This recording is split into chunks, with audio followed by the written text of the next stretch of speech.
nous avions dit à l'entame que si le nombre de voix pour, c'est-à-dire oui, était supérieur à 82, nous aurions pris en compte, c'est-à-dire nous aurions pris en considération la proposition de loi. Mais si c'est inférieur, l'Assemblée l'aurait rejeté.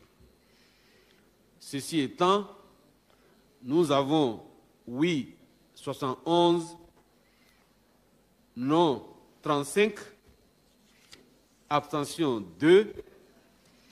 Conclusion, l'Assemblée nationale a délibéré et rejeté en sa séance du vendredi 1er mars 2024 la prise en considération de la proposition de loi portant révision de la Constitution de la République du Bénin par 71 voix pour, 35 voix contre et 2 abstentions.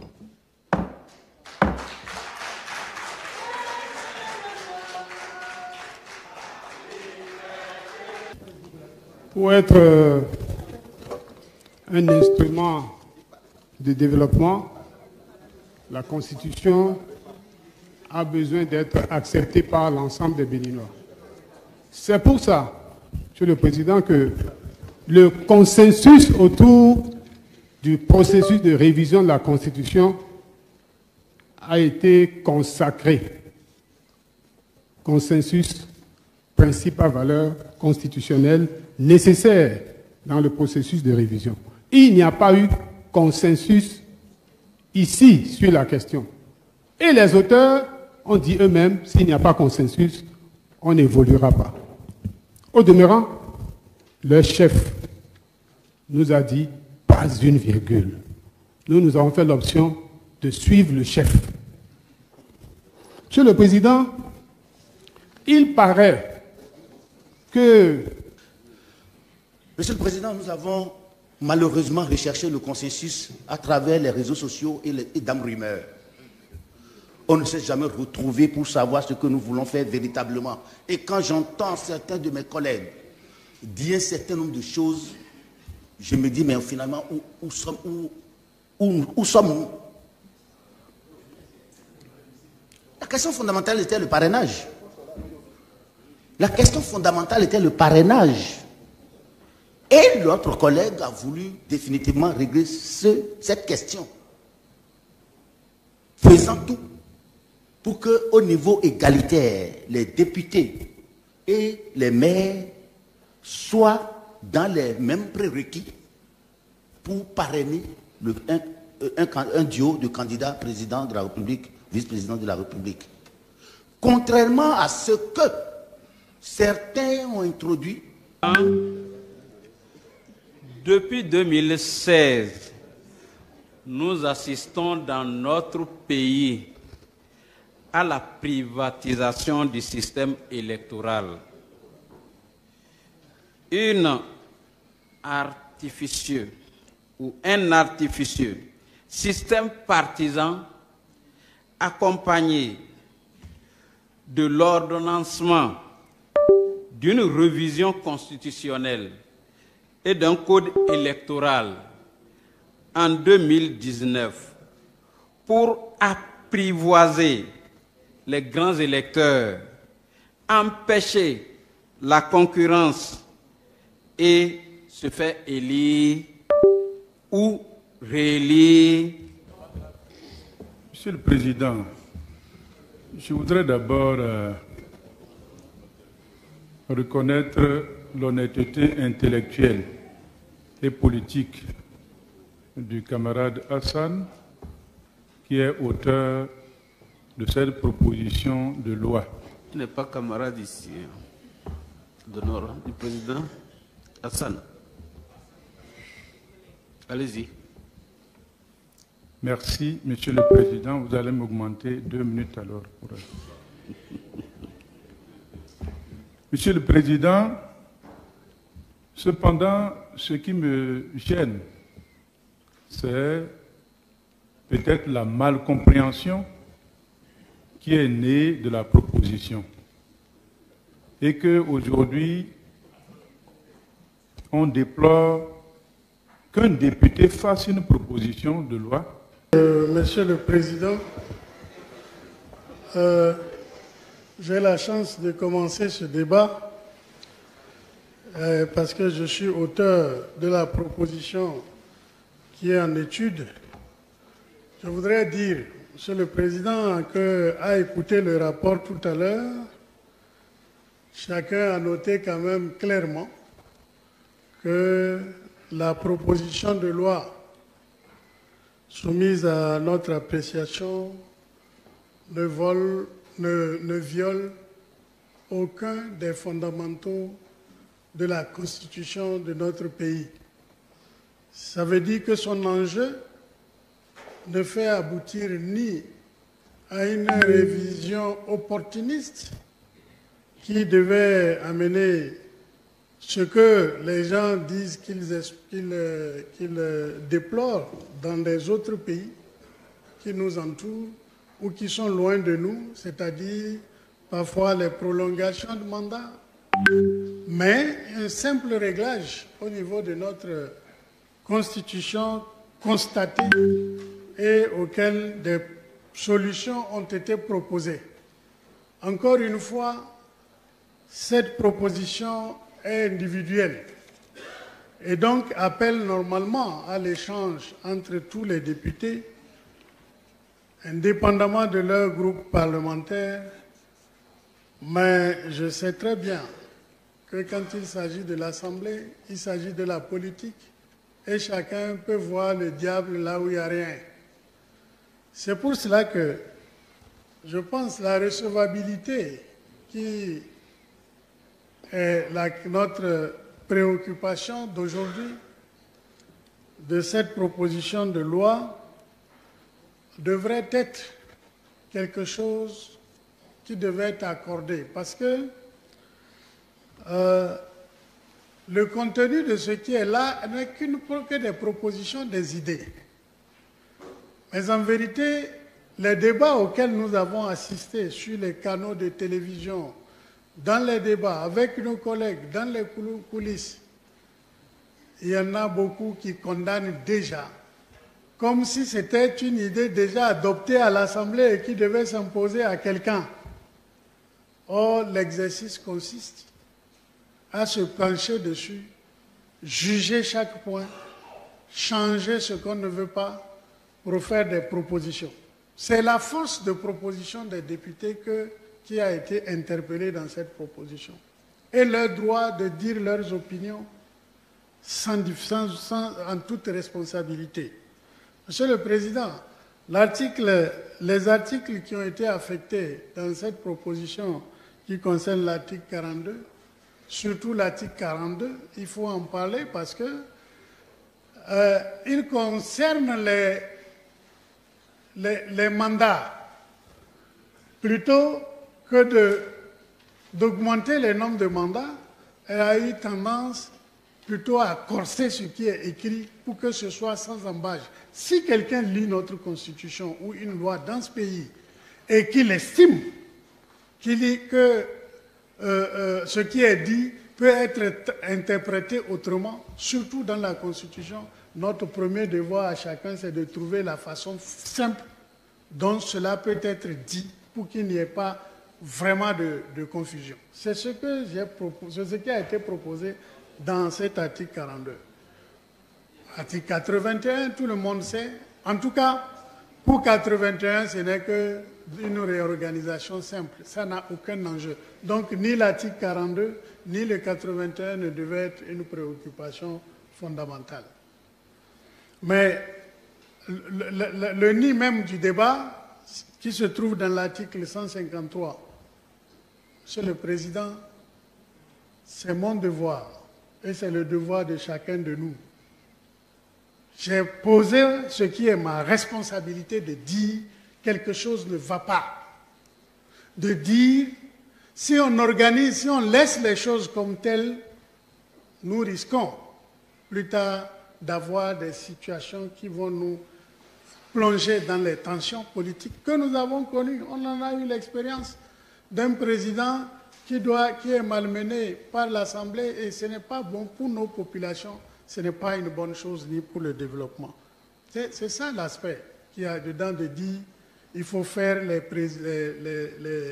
législatives après les présidentielles. Ce n'était pas une recherche de gain comme certains commençaient à condamner, de dire les députés veulent gagner 4 mois. Mais nous avons été des réformateurs, j'étais là. On a diminué notre mandat de 3 mois en plein mandat. On a même réduit le mandat que vous faites aujourd'hui de 4 à 3 ans. Ce n'est pas un problème, c'est une question de réorganisation pour qu'on en finisse dans ce pays d'avoir des élections coûteuses et étalées dans le temps. Qu'est-ce qu'il y a de plus grave pour qu'on refuse, pour qu'on n'accepte pas d'aller à regarder de près et régler ce problème? Ça ne peut jamais enflammer le pays. Voilà, Monsieur le Président, ce qui est mon point de vue sur la question, et que je crois qu'en toute responsabilité, les collègues vont se pencher dessus et accorder ce que vous avez dit à l'issue de ce débat général sur le rapport tel que recommandé par la Commission. Donc, je voudrais dire que je ne vais pas me taire parce que ça peut être une dernière fois où je prends la parole sur cette question ici. Je veux remercier, Monsieur le Président, chacun de mes collègues, chacun de vous ici, chacun, pour toutes vos réactions et pour toutes les réactions que vous aurez, parce que ça va permettre de tirer des leçons sur notre responsabilité, sur ce qui est notre engagement, nous-mêmes en venant ici, et également sur ce que vous entendez faire d'un Parlement, surtout enlever la peur du mot constitution. Le mot constitution devient dans notre pays ou dans des pays un problème politique, intouchable, même s'il y a des conneries dedans. Je dis des conneries. Nous avons fait des erreurs aucune constitution n'est parfaite. Elle s'adapte à l'épreuve de son temps. La constitution de 1990 est un compromis, Monsieur le Président. C'est le compromis de son temps. Aujourd'hui, plus de 30 ans, nous devons chercher le compromis de notre temps pour être dans la droite ligne du développement que nous cherchons et de l'environnement qui évolue autour de notre pays, autour de nos défis. C'est ça ce que j'appelle, Monsieur le Président, c'est ça ce que j'appelle aller de l'avant. Voilà, Monsieur le Président, ce que je voulais dire. Le BR a toujours la parole. Monsieur le Président, je vais m'en arrêter là pour permettre à mes successeurs de pouvoir se prononcer. Merci, Monsieur le Président. Merci, Président Hassan. Il vous reste 6 minutes. Degla, vous avez la parole.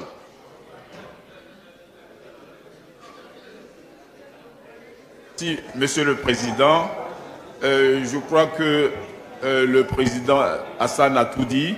Je voudrais juste rappeler, Monsieur le Président, je suppose que le temps va commencer parce que les collègues font du bruit, ce qui empêche de me faire écouter. Silence, s'il vous plaît. Voilà. Silence, s'il vous vous plaît. remettez à 0, s'il vous plaît.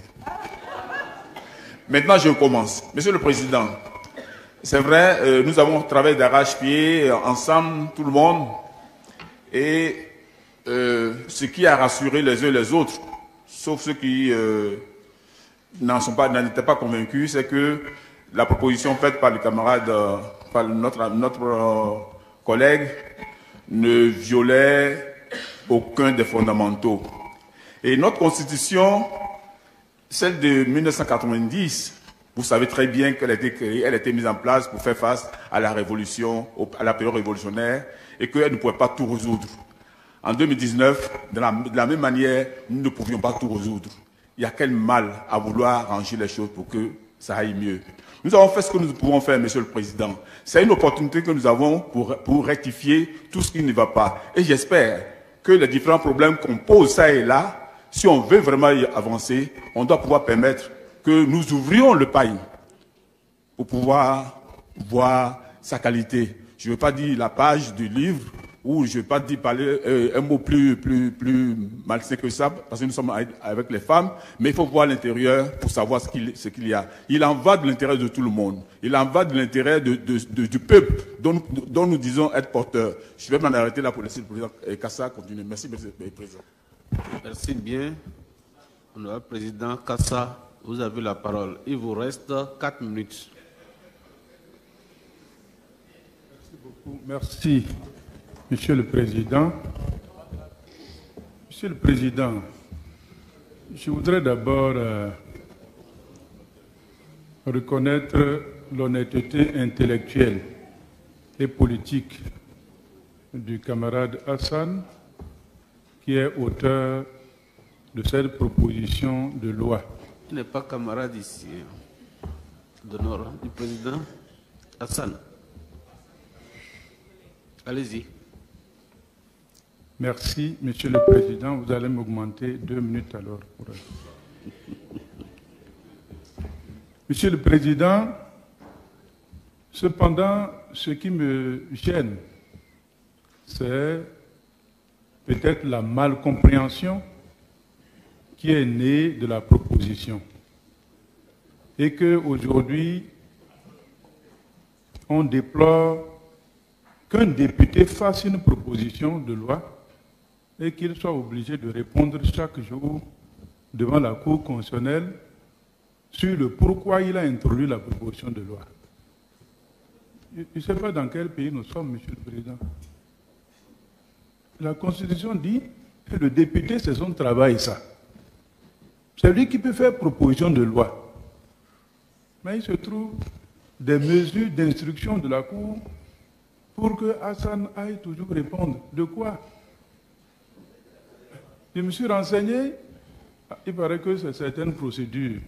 Je pense qu'après, il faut nettoyer tout ça. Qu'un député soit amené à justifier pourquoi lui, il a fait une proposition en dehors de l'Assemblée nationale. Ça me paraît bizarre, Monsieur le Président. J'entends. Je ne sais pas dans quel pays on ne cherche pas ce que un président en exercice soit en cohérence avec le Parlement. Et pour dire qu'on cherche développement. Je ne sais pas. Est-ce que c'est logique qu'on écrive des textes de loi de manière à empêcher un chef d'État en exercice ou élu d'avoir une majorité au Parlement? Depuis 1990, j'ai entendu présidentialiste, quoi. On transporte des thèmes. Le thème ne vaut pas développement. Il faut qu'on puisse le comprendre. Quand on a dit que ce n'est pas ce qui était prévu, Nicéphore Soglo, il est encore vivant, Monsieur le Président. Quand il était devenu président, il a cherché en vain la majorité. Quand il voyait que ce n'était pas possible, il a été obligé de créer la RB. C'était pourquoi? C'était pas pour embellir quoi que ce soit. C'était pour avoir une majorité. Le président Kérékou, nous sommes là, Monsieur le Président. Nous avons souffert ici pour chercher la majorité. On l'a retrouvé avec un équilibre très mince. Le président Yaïboni, c'est non, Monsieur le Président.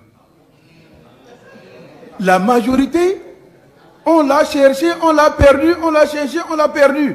Pourquoi on la recherche? Le président Talon est venu. Sans majorité, il n'aurait pas pu faire tout ce qu'il a fait.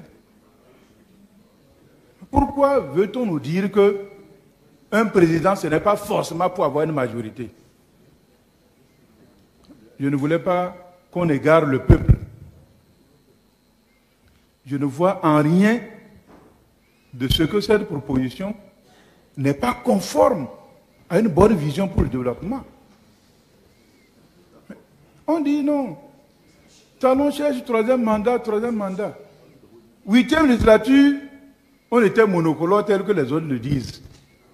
On aurait pu dire, Talon peut faire 10 mandats. On aurait pu le dire. Mais on n'a pas dit. On est resté là.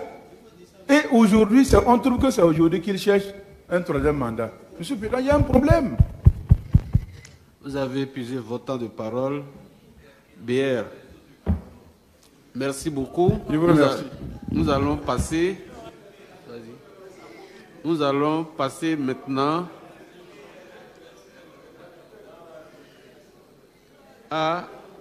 au président Éric Ndete. Président Éric, vous avez la parole. Merci, Monsieur le Président. Pour être un instrument de développement, la Constitution a besoin d'être acceptée par l'ensemble des Béninois. C'est pour ça, Monsieur le Président, que le consensus autour du processus de révision de la Constitution a été consacré. Consensus, principe à valeur constitutionnelle nécessaire dans le processus de révision. Il n'y a pas eu consensus ici sur la question. Et les auteurs ont dit eux-mêmes, s'il n'y a pas consensus, on n'évoluera pas.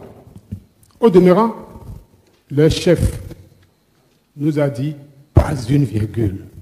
Nous avons fait l'option de suivre le chef. Monsieur le Président, il paraît que le type de régime ne pose pas problème. Ça pose problème. La séparation du pouvoir consacre le choix de régime que nous avons fait dans notre pays. Il faut absolument que les pouvoirs soient séparés. C'est pour ça que, prévenant qu'un chef de l'État peut ne pas avoir la majorité, notre Constitution a donné au président de la République, afin de lui permettre d'exercer son pouvoir dans sa plénitude, des pouvoirs exorbitants, jusqu'à la possibilité pour lui de prendre par ordonnance un certain nombre de décisions qui lui permettent d'avancer. Rechercher que le Parlement se mette à la traîne du pouvoir exécutif. Et pour cela, imaginez qu'on peut faire on doit faire les élections présidentielles avant de faire les élections législatives, afin que les députés se mettent à la botte, à la traîne du chef de l'État, est une faute. Et donc, cela ne saurait prospérer. Ce n'est pas une bonne chose de chercher à permuter les élections. C'est cette faute que ce projet de révision constitutionnelle est en train de commettre. Plus grave. 5 ans, c'est 5 ans. Combien ne sont pas en prison? Combien ne sont pas en exil? Combien ne sont pas en clandestinité?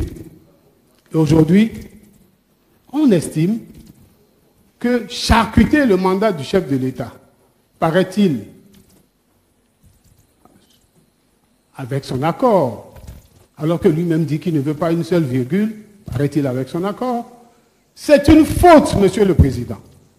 Et donc, les fondamentaux dont on parle sont perturbés, sont dérangés. Notre groupe parlementaire ne s'associera pas à cela. Monsieur le Président, une constitution votée nuitamment et dans la clandestinité, Inch'Allah, je prie Dieu le Père Tout-Puissant de nous aider à rejeter nuitamment sa modification, mais dans la transparence. Je vous remercie, Monsieur le Président. Merci.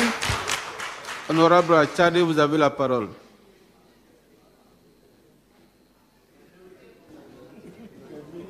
Merci beaucoup, Monsieur le Président de l'Assemblée nationale. Monsieur le Président, depuis 2016, nous assistons dans notre pays à la privatisation du système électoral. Un artificieux système partisan accompagné de l'ordonnancement d'une révision constitutionnelle et d'un code électoral en 2019 pour apprivoiser les grands électeurs, empêcher la concurrence et se faire élire ou réélire, quel que soit son résultat, est de mise. Monsieur le Président, la proposition de modification de la Constitution soumise à l'Assemblée nationale qui est en étude ce jour est techniquement nulle, politiquement sans objet. Monsieur le Président, cette proposition n'a pas recueilli de consensus érigé en valeur constitutionnelle. Monsieur le Président, cette proposition de révision de constitution modifie ou réduit le mandat du président de la République de 75 jours. Qu'est-ce que cela cache? Cette proposition, Monsieur le Président, rallonge le mandat des députés que nous sommes à 95 jours. Nous, députés qui sommes là, nous proposons qu'on rallonge notre mandat.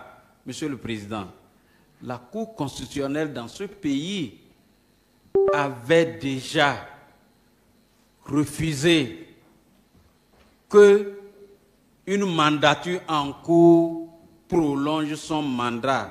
Et ce n'est pas bienséant que une mandature dise que parce que nous sommes députés, nous pouvons passer de 3 ans que nous avons à 5 ans. Si on ajoute 90 jours, ça veut dire qu'on peut passer à 5 ans. Monsieur le Président, ce n'est pas bienséant et je pense que nous ne devons pas le faire, Monsieur le Président. C'est pourquoi j'invite l'ensemble des collègues députés du groupe parlementaire Les Démocrates à rejeter sans complaisance cette proposition du camarade qui est nulle et qui ne répond à aucune norme démocratique. Je vous remercie. Merci, honorable Ouroukoubou Abibou. Vous avez la parole. Merci, Monsieur le Président.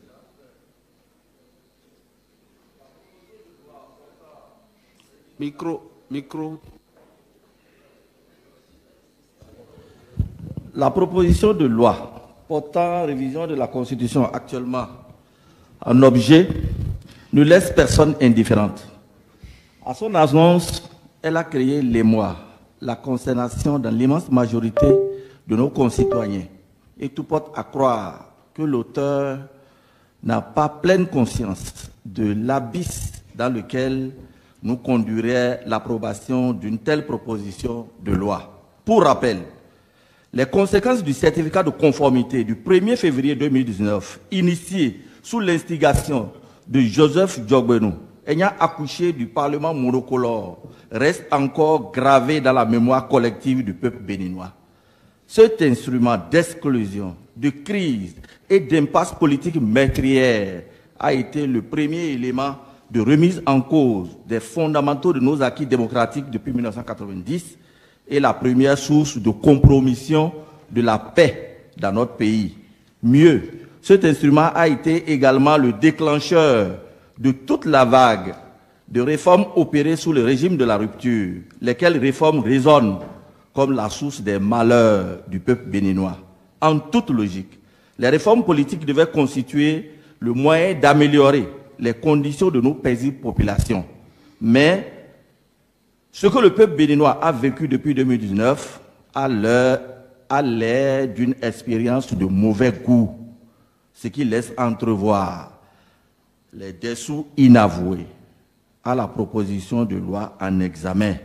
Monsieur le Président, les textes de loi votés lors de la 8e législature n'ont aucun mérite, si ce n'est celui de nous plonger dans un registre d'imprévisibilité législative assorti de réformes partiales, inintelligibles, obscures, mortifères, démontant par la même occasion nos acquis démocratiques conçus depuis 1990. Ainsi, la question du consensus national à valeur constitutionnelle a été démolie, ouvrant de ce fait la porte à tous les abus, dont l'une des conséquences est la révision constitutionnelle de 2019 qui a mis totalement à l'écart le peuple béninois. Et comme un crime n'est jamais totalement parfait, les initiateurs de la révision de 2019 reviennent à la charge pour parfaire le crime de 2019 et prononcer définitivement le requiem de la fin de la démocratie de notre pays, dans notre pays. Cet assaut contre notre démocratie devait susciter un élan de patriotisme et de résistance de la part de tous les députés, toutes tendances confondues, pour barrer la voie à la manipulation et à l'imposture.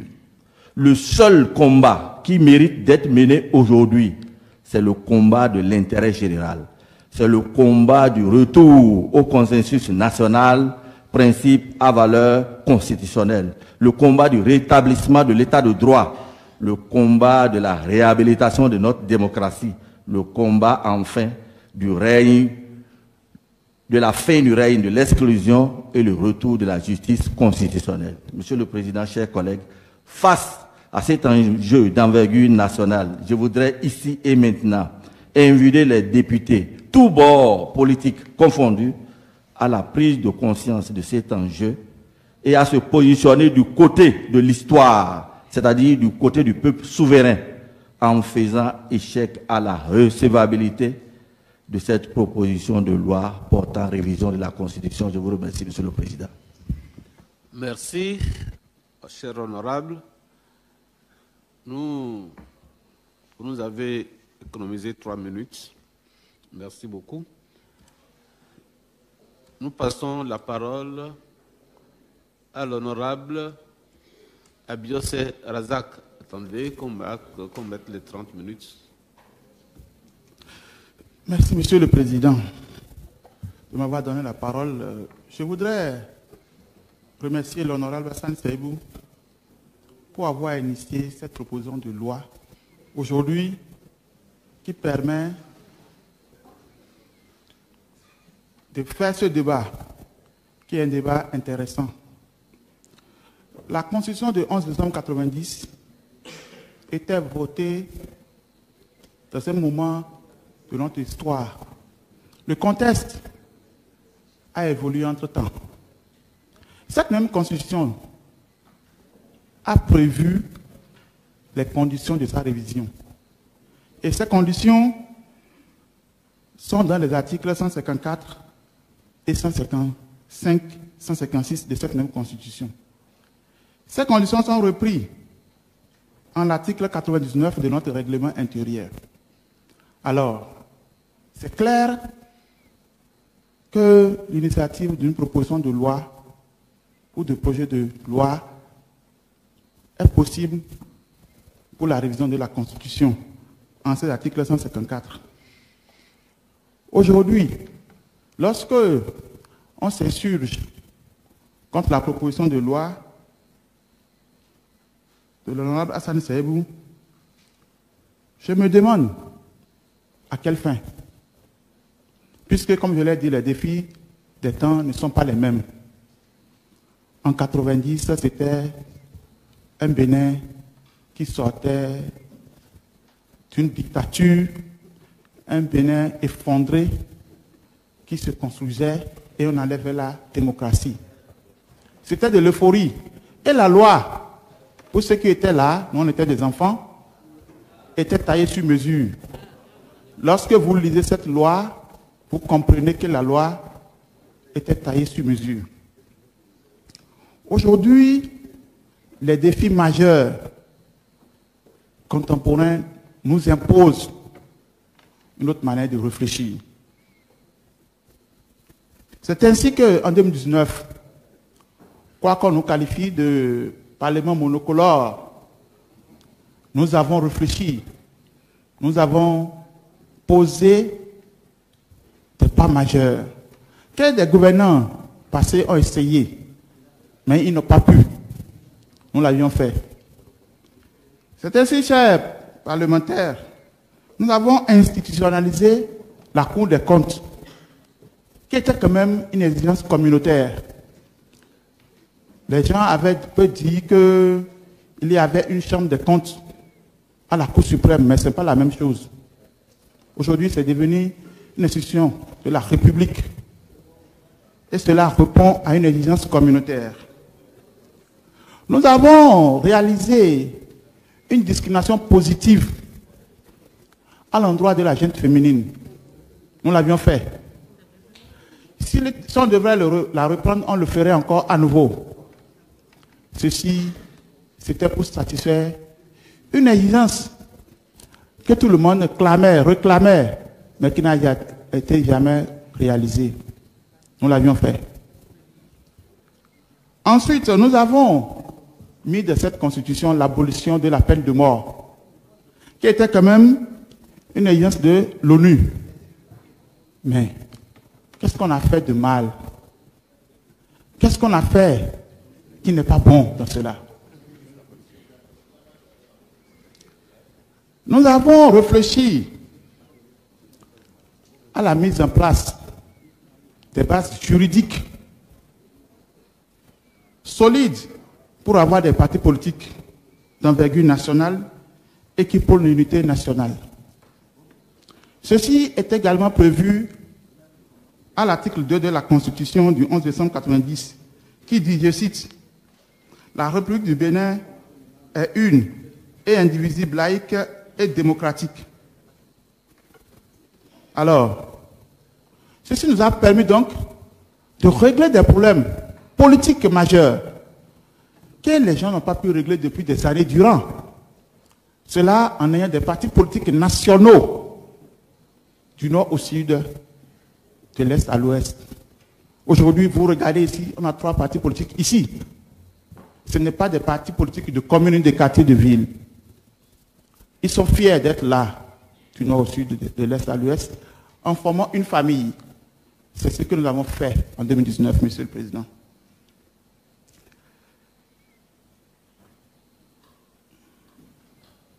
Lorsque vous regardez ainsi, nous avons jeté des bases politiques, comme je l'ai dit, solides. Aujourd'hui, on n'a plus besoin de dire comment on fait aujourd'hui pour pouvoir avoir des partis politiques au Bénin. Les bases sont jetées et c'est repris par la charte des partis politiques.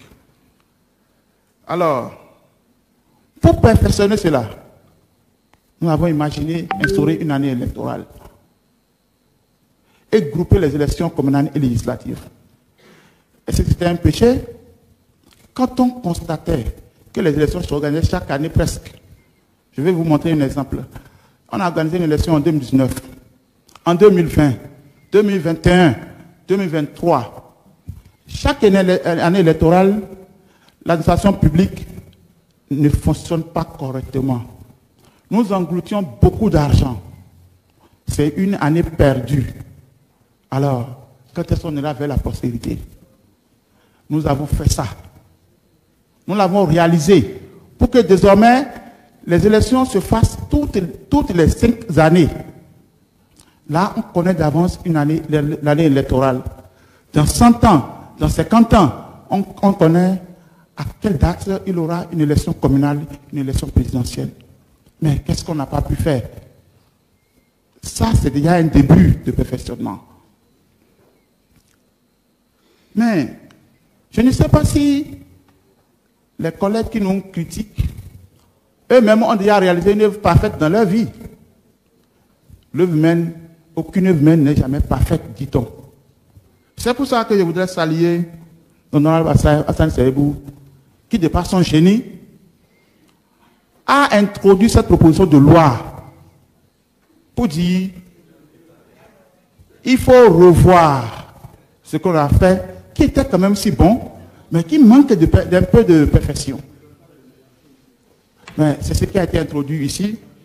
Et depuis la date de son introduction, on entend les critiques à gauche et à droite, comme si ce n'était pas de son droit de proposer une loi. Alors que c'était son droit. N'importe qui pouvait proposer la loi. C'est un droit constitutionnel qui lui est reconnu.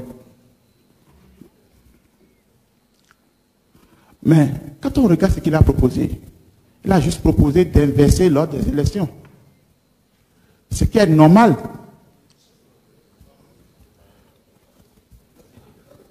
Je regarde bien mon heure. Hein. Ouais, vous avez déjà fait 8 minutes. Oui, nous ne sommes que 4. Je me demande qu'est-ce qu'il a proposé qui n'est pas bon. À telle enseigne qu'on le critique. Quand il inverse lors des élections, les présidentielles avant les législatives, c'est normal qu'un président élu aille à la conquête de sa majorité. Nous savons bien ce qui se faisait ici. Le consensus dont on parle, comme je l'ai dit, la Constitution elle-même a prévu les conditions de sa révision. Donc on n'a pas besoin de le nous rappeler à chaque fois. Ces auteurs qui montrent que ces articles modifiés font entorse aux fondamentaux de la République. Alors, ils n'ont qu'à nous les montrer, nous les prouver. De tout ce qui est dit là maintenant, à quoi la limitation du nombre de mandats est indexée? La laïcité de l'État, à quoi c'est indexé? Donc moi, je pense que tout ça là, si on peut mener un débat dépassionné, on pouvait amender cette proposition de loi et l'adapter aux enjeux actuels. C'est pour cela que j'invite les collègues députés ici présents à agir avec responsabilité, à agir sur sa conscience interne, chacun, pour que nous puissions accepter cette proposition de loi. Merci, Monsieur le Président. Merci. Président Renvoy Blanc, vous avez la parole. Il vous reste 20 minutes. Merci beaucoup, Président. Président, à la suite de mon collègue Abiosé,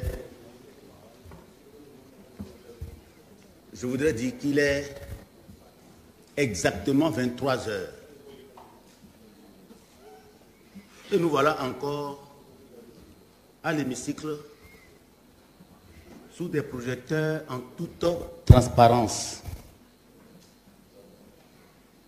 Et je remarque que la nuit,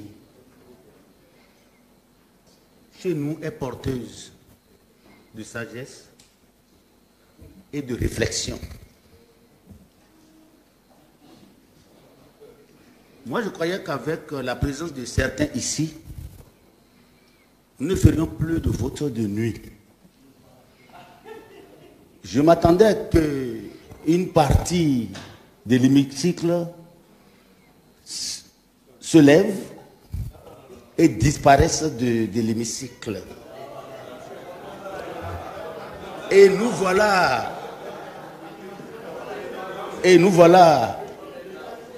encore assis et nous y resterons au-delà de 0 heure.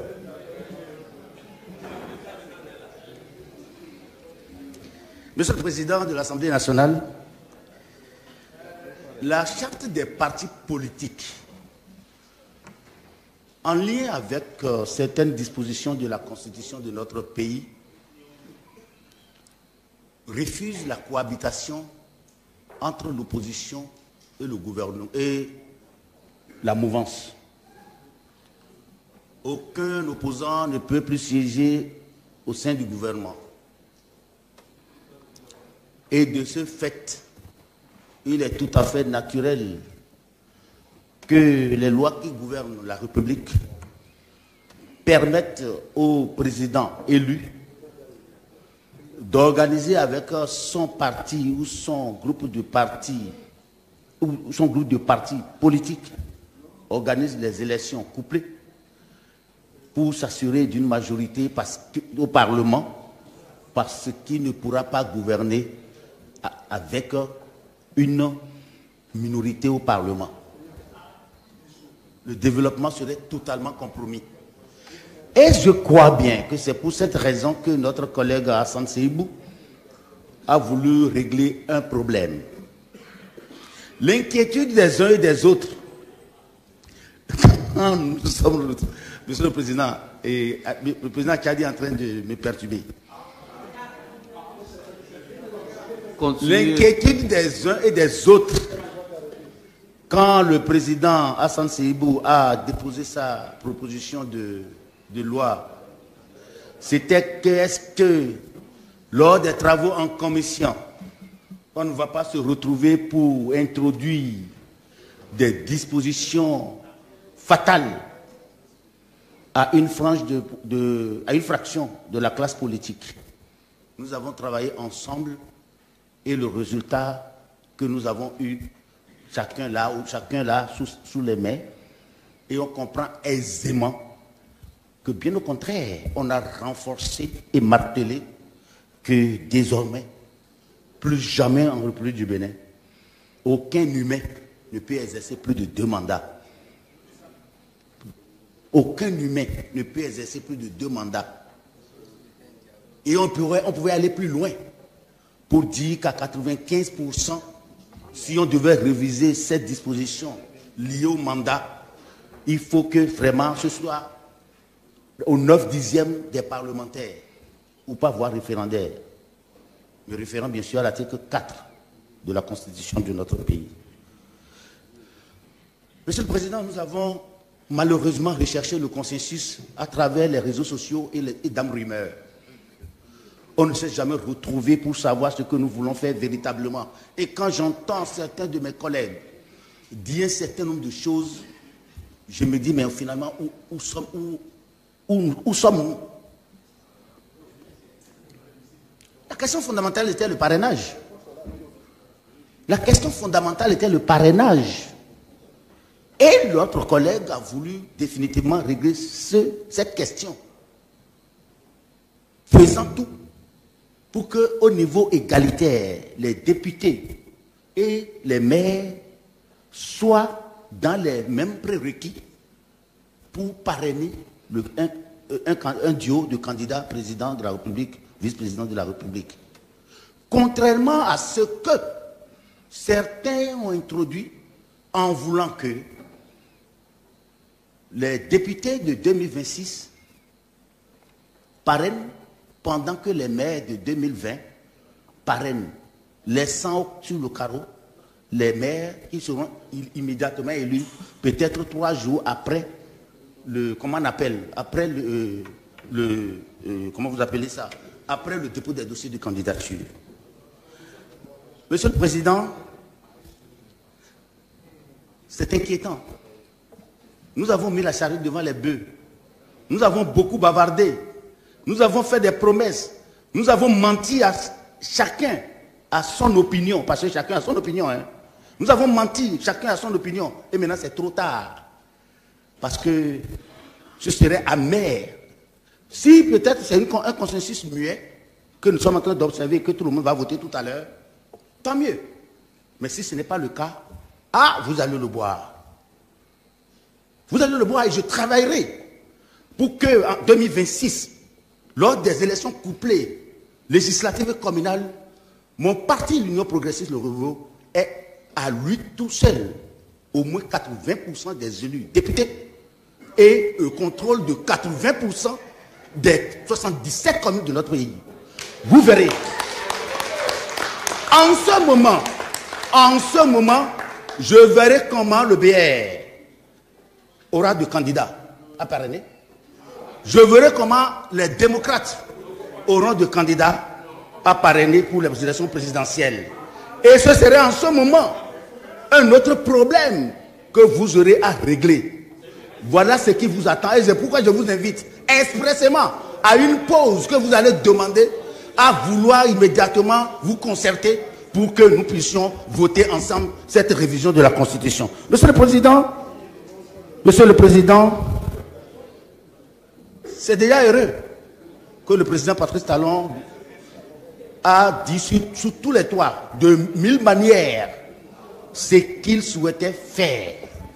Il n'a jamais demandé à quelqu'un de réviser une constitution, mais si on s'entendait et qu'on révisait, il est preneur en tant que premier responsable de la nation de notre pays.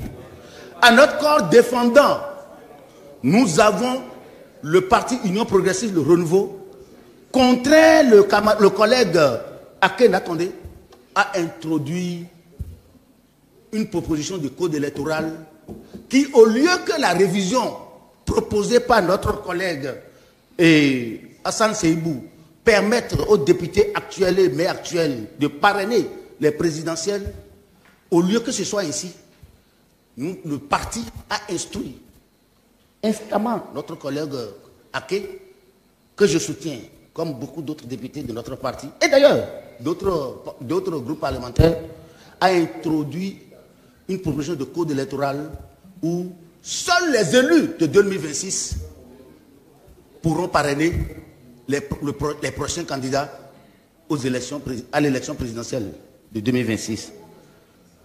On va tous boire à la lyre. Nous allons tous boire. À notre corps, à votre corps défendant, on va boire. Et je suis en train de prêcher. Parlez-moi ici. Oui, je suis en train de prêcher. Je suis ce que je suis.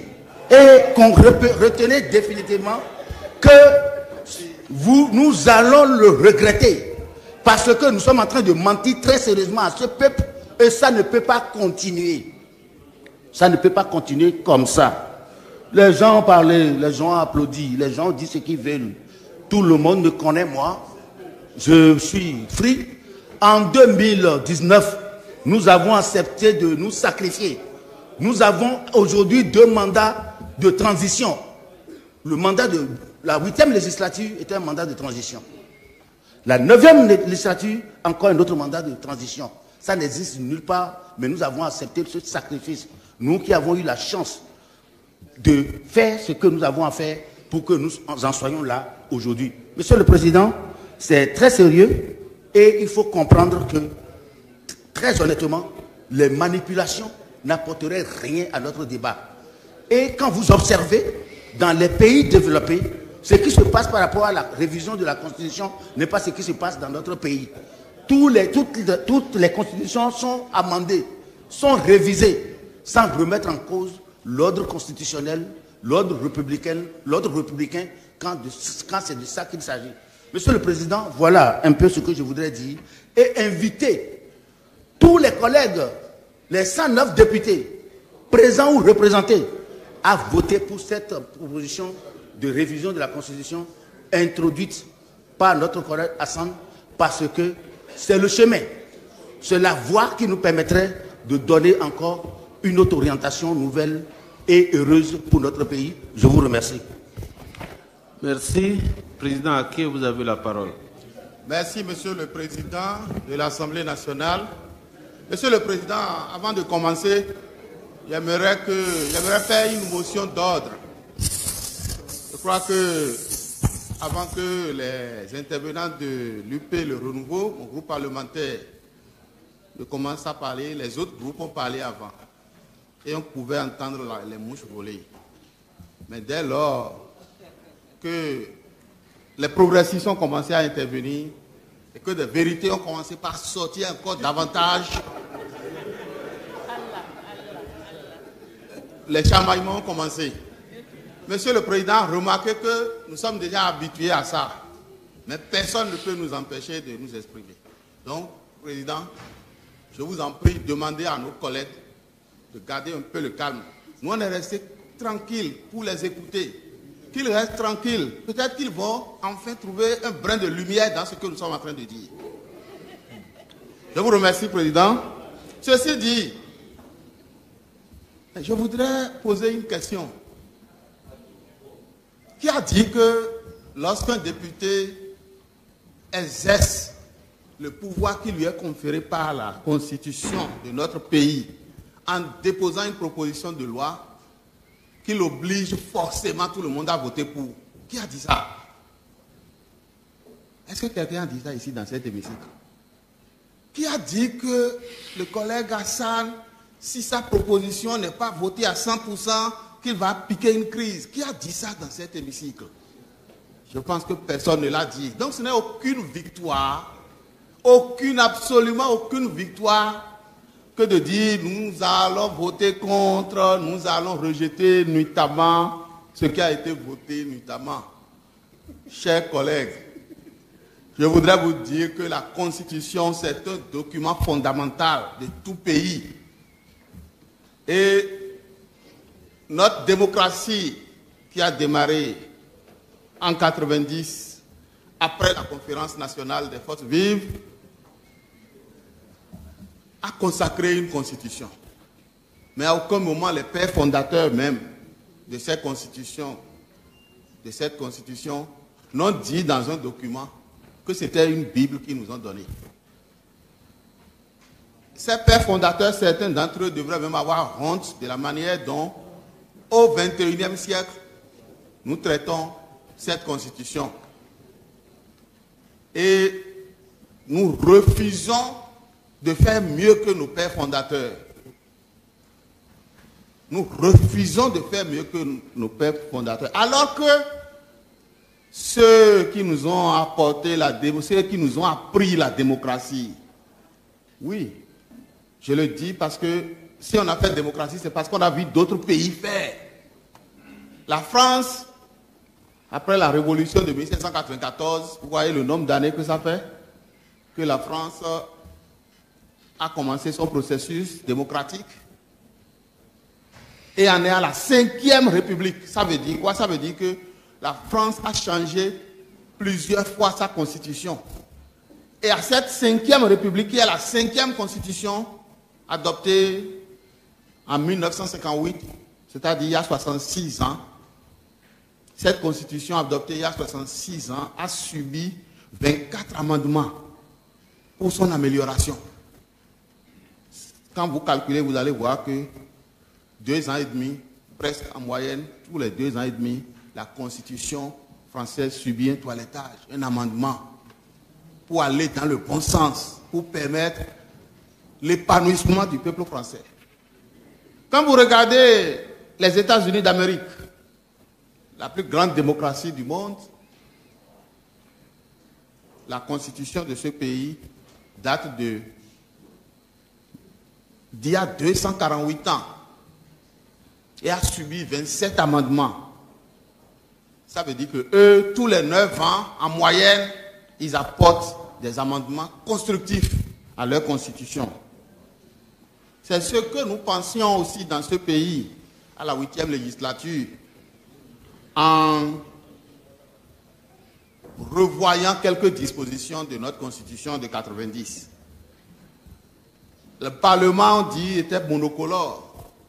Si le Parlement, en 2019, voulait qu'un président soit éternisé au pouvoir, on l'aurait fait. Et tout le monde aurait subi cela. On dit que la Constitution, là, est mauvaise, qu'il faut la jeter. Mais personne, j'ai écouté tous ceux qui ont parlé.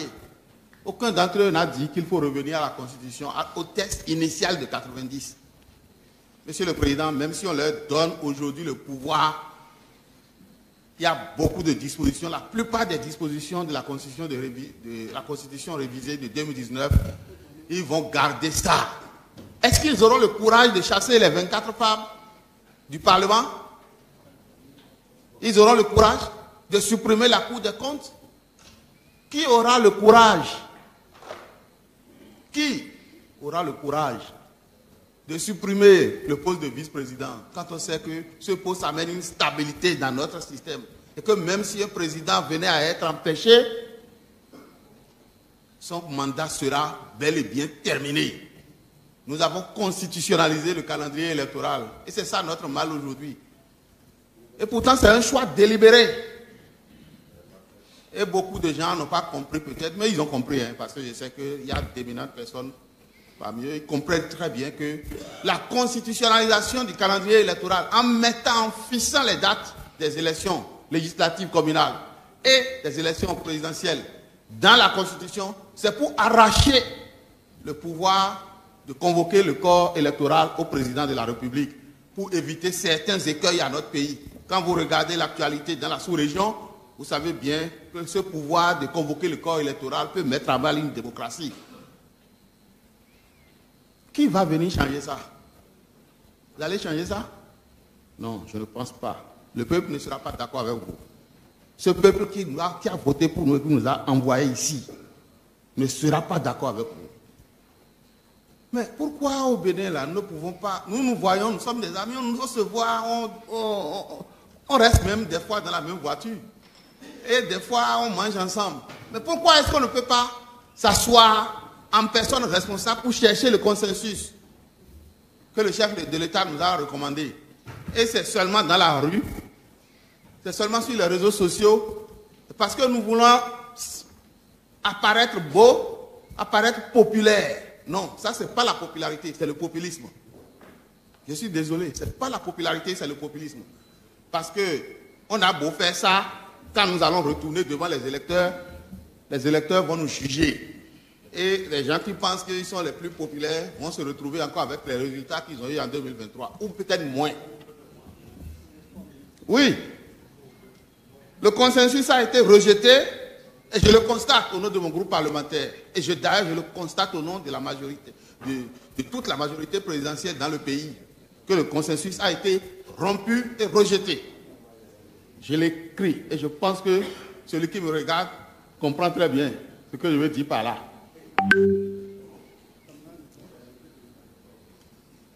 Dans la rue, qu'est-ce qu'on a entendu sur les réseaux sociaux, dans tous les débats? C'est parce qu'ils veulent un troisième mandat. Mais si vous avez écouté, personne n'a plus repris ce thème de troisième mandat aujourd'hui, maintenant que nous sommes à l'hémicycle. C'est la preuve qu'il n'y a pas question de troisième mandat en réalité. Le mal est ailleurs. C'est un combat. Mais nous allons mettre fin à ce combat un jour. Parce que notre pays ne peut pas être tributaire de quelques individus qui, avec leur humeur, vont imposer à travers leur vallée tout ce qu'ils veulent. Ce qui est sûr, Monsieur le Président, notre collègue que je salue, que je félicite, Hassan, a déjà eu le mérite de proposer cette amélioration et que ce soit accepté ou pas, la vie va continuer normalement. Notre Parlement continuera, notre amitié ici, la convivialité continueront. Il n'y aura aucun problème à cela. Monsieur le Président, vraiment, je vois que je suis désolé de voir que je n'ai pas pu épuiser tous mes points avant qu'on arrive pratiquement au thème de cette discussion. Je vous présente mes excuses pour n'avoir pas pu vraiment épuiser, permettre à tous les autres collègues d'intervenir. Je vous remercie, Monsieur le Président. Bon, je pense que ce n'est pas à moi qui faut prendre les excuses, c'est poser les excuses aux... Oui, je l'ai dit à vos collègues qui n'ont pas pu intervenir. D'accord, merci beaucoup. Voilà, avec l'intervention du président Aké, nous finissons avec ce débat général.